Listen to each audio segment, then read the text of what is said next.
welcome. My name is Jeff Roberts and I'll be your host for this edition of Time for a Slow Burn. This program is a monthly event and we will discuss topics of interest to the southeastern corner of Wisconsin, the state, and of course nationally. Topics can be just about anything. Usually something that starts off as a discussion or a debate or just a plain old-fashioned yelling match between friends and neighbors. It's surprising what can get a person all riled up. Sadly, it's usually something about local or national politics, a television program or something we've witnessed firsthand, and sometimes it's just a rumor. For our first topic, I thought it'd be good to revisit one of my favorite or my least favorite places to shop. But not because of the issues with suppliers or stock on the shelves or the horrific fight over minimum wage versus $15 per hour daydream. No, none of that. It's because Walmart is so successful. This should be understood by all Americans, whether you're Democrat, Republican, it doesn't matter, and all in between. This topic is about Walmart versus the United States government. Who is really smart and who's really a moron? You decide. Okay, let's start off. Americans spend approximately $36,000 at Walmart. $36 million at Walmart every hour of every day. This works out to be $20,928 profit per minute. Now that's a nice chunk of cash. Walmart sells more items from January 1st to St. Patrick's Day, March 17th, than Target's reported sales all year. Walmart is bigger than Home Depot, Kroger, Target, Sears, Kmart, and outnumbers many others, all of them combined. Walmart employs over 1.6 million people and is the world's largest private employer. Yes, you heard correctly, the world's largest private employer. You want to hear something else that's really startling? The majority of the employees speak English. Wow, that can't be right. Walmart is the largest company in the history of the world. Walmart now sells more food than Kroger and Safeway combined, and keep in mind, this has been accomplished in less than 15 years. During this very same time period, over 30 big supermarket chains have sought bankruptcy across the United States. Now, Walmart sells more food than any other store in the world. Walmart has approximately 3,900 stores in the United States alone, of which 1,906 are supercenters. That is 1,000 more than it had 5 years ago. Gee, I wonder what their market share is right now. Well, anyway, this year alone, over 7 billion different purchases and different purchasing experiences will occur at Walmart stores. The Earth's population is only 6.5 billion, okay? Now, 90% of all Americans live within 15 miles of a Walmart. Imagine that. Now, normally you would think I am bitterly complaining, but that's really not the case at all. I'm setting up for the next segment of this piece, and I think you'll see why in a moment. This is what I have to say to President Obama and the over 500 voting members of Congress. It's now official. The majority of you are just plain corrupt and should be thrown out of office into a federal penitentiary. Not a white-collar one either. Those are just like country clubs. Nope. Something along the lines of San Quentin. That would be good. Here's why I say that. The United States Postal Service was established in 1775. You've had 241 years to get it right. And less than 5 years ago, Congress broke it. Social Security was established as a voluntary program in 1935. Congress, you've had 81 years to get it right, and it's nearly bankrupt, supported by our tax dollars. Go figure. Congress moved from a trust fund into the general funds, and Congress itself has squandered away billions on pork projects for their home states, while those on a fixed income try to survive on a pittance of what they are owed by a lifetime of hard work and dedication, and paying taxes, by the way. Yet Congress wants to cut Social Security, all because the baby boomers are retiring by the thousands, and Congress can't stand the fact that they had their hands in that cookie jar for decades. Let's also remember Fannie Mae was established in 1938. You've had 78 years to get it right, and it's nearly bankrupt by bureaucratic inefficiencies, duplication of effort, and corrupt professional politicians running the agency into the ground with unneeded regulatory requirements. The war on poverty started in 1964 by then President Johnson. Congress has had 52 years to get it right. Instead, you blew through $1 trillion of our tax money and confiscating more every year just to transfer it to the poor, who are no longer productive in society, and they just want more. More welfare, more food stamps, more freebies.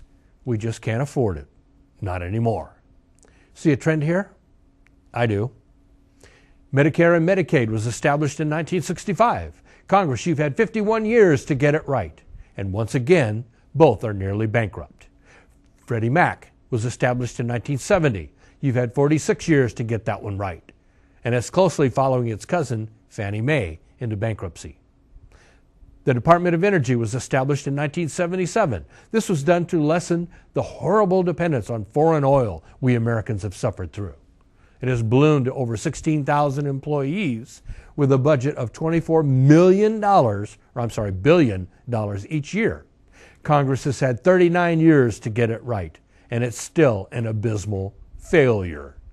The United States Congress and the President of the United States have failed in every government service attempted, and you can continue to overspend our tax dollars on larger government pork projects. Heaven forbid that there's 1 cent left over in the U.S. Treasury at the end of the year that went unspent. Even though you do think it's a zero-sum game, it's not. And you think that you can run a healthcare system that was 1/5 of our gross domestic product? You broke that, and now our insurance premiums are going right up before the general elections again. Hospitals and doctors are still dropping out of the affordable health care, the so-called, by the hundreds. And yet the president still claims affordable health care is working. Really? Working? How? Maybe the Congress, since it has its own health care system and does not depend on affordable health care for anything, it's not affordable at all. You decide on that one. But the rest of us, now that's a different story. It isn't affordable at all. Now I know what you're thinking. Walmart is the retail business. The government is totally different, right? Well, not really. The way Congress and the state legislatures throw away our tax dollars, there is a parallel. Walmart offers profit and earns a profit and provides goods and services their customers want and are willing to pay for. The United States Congress, the President, and the high courts have no dog in the fight. They throw away our tax dollars every year and have little to nothing to show for the money wasted. But we're required by law to pay taxes, and we do, or else we would suffer the consequences. And that could be quite severe. In some cases, it usually is. Well, that is, unless you work for the IRS, you get a free pass, and you can do anything wrong you want. Right, Lois Lerner? Anyway, as we've discovered, the United States government hasn't got a clue what research is or how it's performed, unless it's during wartime, for wartime's weapons manufacturing. That is, by the way, one of the biggest government investments. Money thrown down that rabbit hole, and sadly, it's our tax dollars. So what other kinds of projects has American government been involved in? What has Congress screwed up? And you have to ask that question. Well, that would be a lot. More than most Americans realize. But I will leave that to Bert Folsom, historian and professor at Hillsdale College, to explain. He's had a couple of very interesting examples to enlighten you with. Professor Folsom, it's all yours. In 2011, a solar power company called Solyndra declared bankruptcy. A company going bankrupt is not news, but Solyndra was not just any company. Its biggest investor was the federal government, which had given it $500 million. That was news. But really, it shouldn't have been. If history is any guide, it was quite predictable. The government is a very poor investor, and always has been. There are countless examples, but two should serve our purpose here. After the Civil War, American leaders were anxious to bind the country's North, south, east, and west regions together with transcontinental railroads. Congress, therefore, gave massive federal aid to build the Union Pacific, the Central Pacific, and later the Northern Pacific railroads. But all three of these roads had huge financial problems. The Union Pacific, for example, was mired in financial scandal from its inception, went bankrupt several times, and had to rebuild large sections of track thanks to shoddy construction practices. At that same time, James J. Hill, with no federal aid whatsoever, built a railroad from St. Paul to Seattle, the Great Northern. How was Hill able to do with private funds what the Union Pacific failed to do with the gift of tens of millions of federal dollars? The starting point is incentives. The Union Pacific was paid by the government for each mile of road it built. It was in the railroad's interest not to build the road straight. The more miles it took the UP to cross Nebraska, for example, the more money it made. Hill, by contrast, used his own capital. To make a profit, he had to build his Great Northern Railroad sturdy and straight. Hill's company remained in business for almost 100 years until 1970 when it merged with other railroads. The original Union Pacific, riddled with corruption and numerous other financial misdeeds, including the wholesale bribery of public officials, went broke within 10 years. The story of the airplane is even more stark. By the opening of the 20th century, the major nations of Europe and America were frantically at work trying to invent a flying machine. The first nation to do so would have a huge military and commercial advantage. In fact, leading American politicians of the day, such as Teddy Roosevelt, President William McKinley, and others, argued that building an airplane was a national emergency. There was no time, they argued, to wait for private industry to get the job done. The government needed to pick the best aeronautics expert and give him the money he needed. That expert was Samuel Langley, the president of the prestigious Smithsonian Institution and holder of honorary degrees from Harvard, Yale, Oxford, and Cambridge. Langley was already an accomplished inventor, and he had written a highly praised book, Experiments in Aerodynamics. Federal officials gave Langley funds for 2 trial flights. He immediately set to work. His theory was that his plane needed to be thrust into the air from a houseboat on the Potomac River. The big engine on the plane would then propel it through the air for several minutes. When his first attempt failed and the plane splashed into the river, Langley was not deterred. But when his second flight did no better, Langley and the politicians gave up. If Langley, with the full backing of the government, could not solve the problem, people simply assumed that it could not be solved. Indeed, the New York Times wrote that human flight might take 1,000,000 years to accomplish. But to everyone's surprise, 9 days after Langley's failure, the Wright brothers, Orville and Wilbur, 2 bicycle mechanics from Dayton, Ohio, with $2,000 of their own money, conquered the air. On a beach at Kitty Hawk, North Carolina, they flew the first plane. Within 5 years, they had constructed an aircraft suitable to sell to the government for military defense. Langley's subsidized failure was similar to that of the Union Pacific, and the Wright brothers' success resembled that of James J. Hill and the Great Northern Railroad. Langley and the Union Pacific were using other people's money. They did not spend it as carefully as Hill and the Wright brothers spent their own money. As the San Francisco Chronicle concluded at the time, the destruction of Langley's machine should put an end to congressional appropriations of any kind in every field of experiments which properly belongs to private enterprise. That remains good advice. Economic growth comes from entrepreneurs risking their own money, not from politicians risking your money. I'm Burton Folsom, professor of history at Hillsdale College, for Prager University. Welcome back. Our next topic is fashion, especially the new spring collection we've been seeing everywhere. I sometimes shudder to think what my grandparents would think if they saw this out on the street. I know I'm old-fashioned, but wow. This is scary to be sure. But proof positive, not all nuts are in California. They're everywhere. And I think you'll see what I mean. So let's sit back and relax and watch the slideshow and have a good laugh.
You're watching Kenosha Community Television.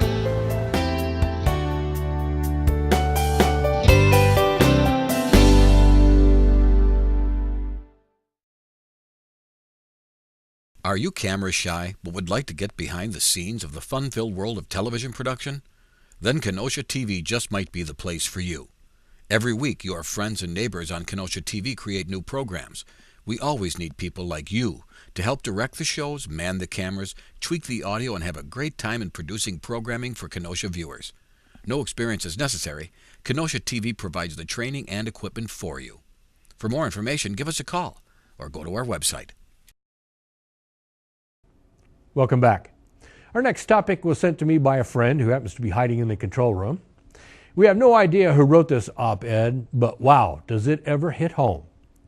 I've added my bit to this piece, so I hope everyone takes it to heart. Also, I offer an adult beverage to whomever wrote this original piece. It is excellent, even with my additional commentary. So here goes. I am a publican. I'm a Republican. I'm a liberal. I'm a progressive's worst nightmare. I'm a Caucasian, conservative, tax-paying American who owns a gun, at least one. Excuse me. And I'm also a veteran. That is me, described to the most accurate terms possible. I believe in religious freedom, but I do not push my religion on others. I believe you have a right to worship God according to your customs and your belief system. You do not have the right to push your religion on me or anyone else. I believe in building and selling American products here in America. I buy American products whenever I can. I believe the money I make belongs to me and not some liberal government functionary, either Democrat or Republican, that wants to share it with others who are too lazy to find work and stay employed. I'm in touch with my feelings, and I like it that way.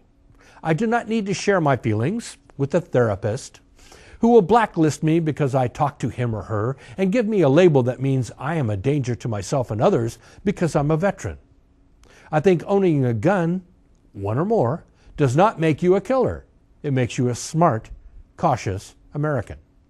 I think being a minority does not make you noble, a victim, and nor does it entitle you to special provisions, privilege, or extra favors of any kind.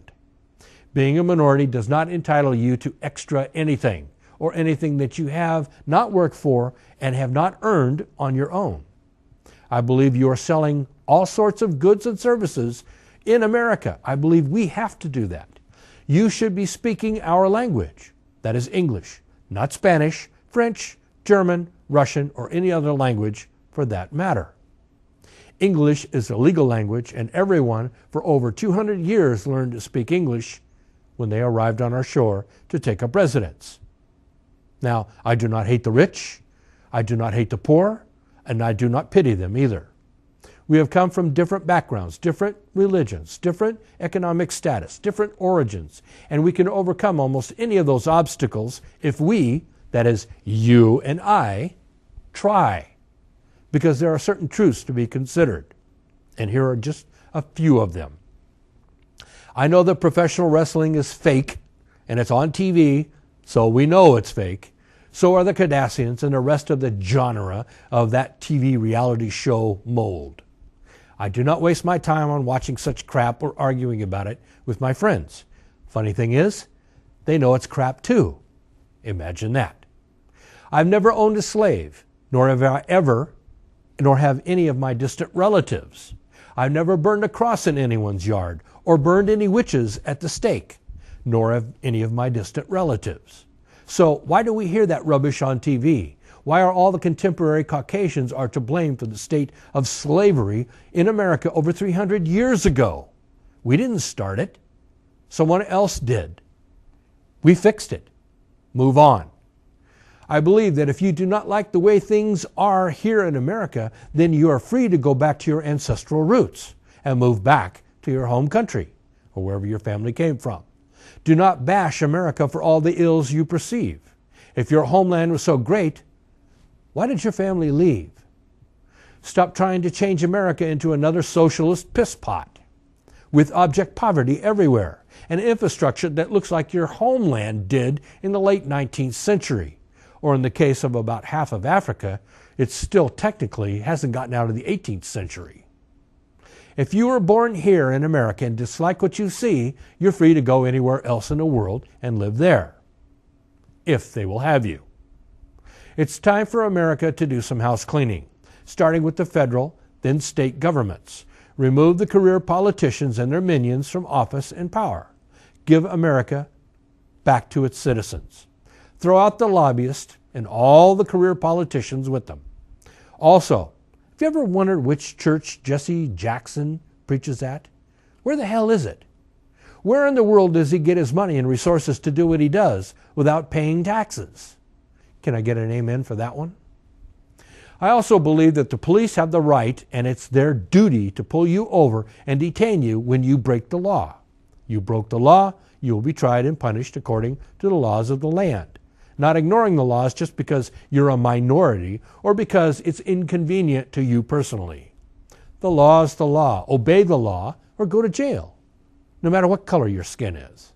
I believe it's fair that everyone should have a driver's license with your picture on it, or at least an identification card issued by your state of residence.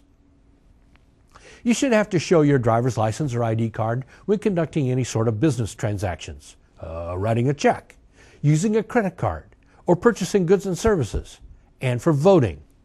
No exceptions. Why would anyone be afraid of obtaining a state-issued ID card? Believe me, all Americans should know how the American form of government works and how the electoral college system works. There should be no reason for anyone to not know. If you don't, that means you're too lazy or stupid to find out. I think it should be mandatory. All Americans should take a civics class if you haven't had one, just as I did when I was in high school so many years ago.